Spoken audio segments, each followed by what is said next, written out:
everyone, it's Emma Louise here and you're watching Newsround. I've got all sorts for you today, including from Hollywood to Bedford, the new attraction coming to the UK, plus goals, goals and more goals. Keep watching.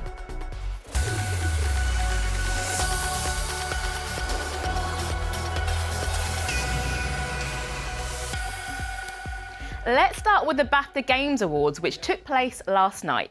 Astrobot was the big winner, going home with 5 awards in total, including the top prize of Best Game. BBC reporter Andrew Rogers went along. Hi Newsround, it's Andrew here, backstage at the BAFTA Game Awards, one of the biggest awards ceremonies for games made here in the UK and around the world. We're backstage and we've just found out all the winners. One of the big ones, Astrobot. You might have played it on your PlayStation. It's got 5 of the awards, including Best Game and Best Family Game, and we had a chance to chat to some of the people who made it. How does it feel? You've got 2 of these trophies in your hands. How does it feel to have the BAFTA? Amazing. And Best Family Game. Why do you think parents and kids like playing this game? Well, as a father of 2 kids who enjoy playing Astrobot, I think they just love how fun the game is. You can see it in their faces, and yeah, we make this game with love, so it's wonderful to see that get responded in the audience and in nice honours like these BAFTA awards. That lot and all the other winners now upstairs celebrating. They're going to have a long night ahead of them. And back to you in the studio. Congratulations to Astrobot. OK, next up, what do you think these 2 are looking at? I'll give you some clues. It's something big, exciting, and it's coming to Bedford in the UK. This is the news that a brand new Universal Studios theme park will be opening. They already have famous parks in America and Asia, but this would be the first in Europe. The work to build the park will start in 2026 and it will be finished in 2031, so there's still quite a bit of a wait. Sport now, and last night was a huge night for football fans, with Arsenal playing Real Madrid in the Champions League quarter-final. Declan Rice stole the show by scoring 2 free kicks, leading Arsenal to a 3-0 win against the Spanish side. They'll face Real Madrid once more next week for a chance to get to the semis. And there was even more action in the Women's Nation League. Let's see how all the home nations did. First up, Scotland, who had a difficult night against Germany over in Wolfsburg. They conceded 6 goals in just 25 minutes, leaving them at a 6-1 defeat in what might be the final game led by their temporary head coach. Wales had better luck, equalising to get a draw against Sweden. It was Wales' second game against the side who are ranked 6th in the world. Welsh fans will be hoping that they take this success into their first ever Euros appearance this summer. Northern Ireland won't be at the Euros, but they picked up a 1-0 win in their Nations League game against Romania at Belfast Windsor Park. It was their second win in 4 games and the first international goal for 18-year-old striker Casey Weir. Go on, Casey. And finally, England, whose winning streak came to an end in a 3-1 loss against Belgium. Even this amazing goal by 19-year-old Michelle Adjemang wasn't enough to turn England's fortunes around. Manager Serena Wiegman said they need to do things better.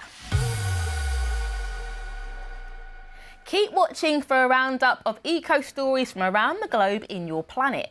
But first, the stock market is in the news right now after President Donald Trump brought in new charges, called tariffs, on goods imported into the United States from other countries. But what is the stock market and how might it affect people like you and me? DeGraft has this. The stock market is just like any other market. It's a place where things are bought and sold. In this case, the things for sale are companies themselves. Most companies around the world are worth a huge amount of money, so they're divided up so people can buy a share of that company. Funnily enough, these things are called shares. When people are feeling good about a company, maybe because it's selling a lot more games consoles than last year, more people want to buy shares in it.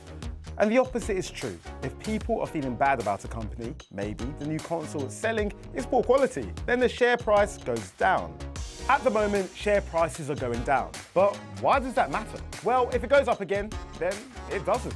But if it keeps going down, then that could be a problem. It's a sign that around the world, people think that there won't be as much money to be made as there was before. That can have a bigger effect. Businesses could try to save money by closing factories or by cutting jobs. And that's why you might hear people talking about the stock market. You can find out more about what the stock market is over on the Newsround website, along with the rest of today's top stories. Now it's time for Your Planet. Let's take a look at environmental stories from Brazil, Italy and right here in the UK. Take it away, Jenny.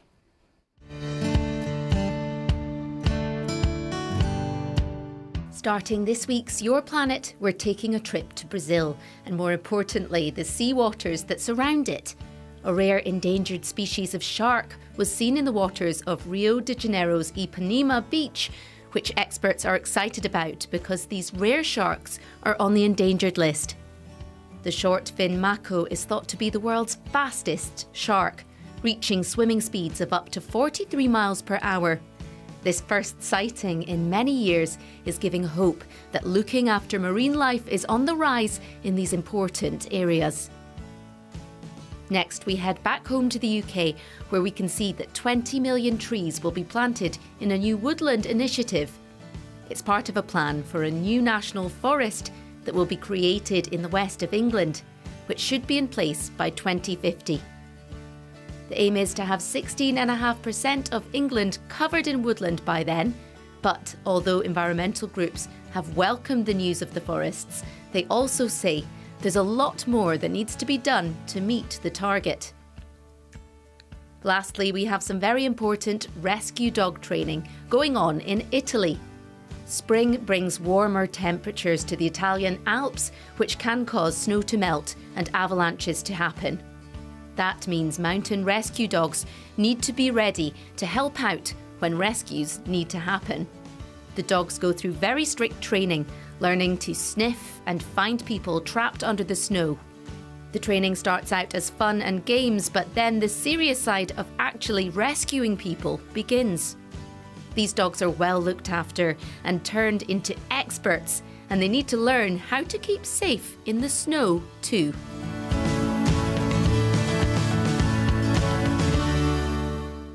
Thank you, Jenny. Now that's all for this morning from me and the Newsround TV team. Head online to see the absolutely massive chocolate egg that's making us all drool this morning. Whatever you're doing, have a great day, and I'll see you back here tomorrow. Have a good one. Bye-bye.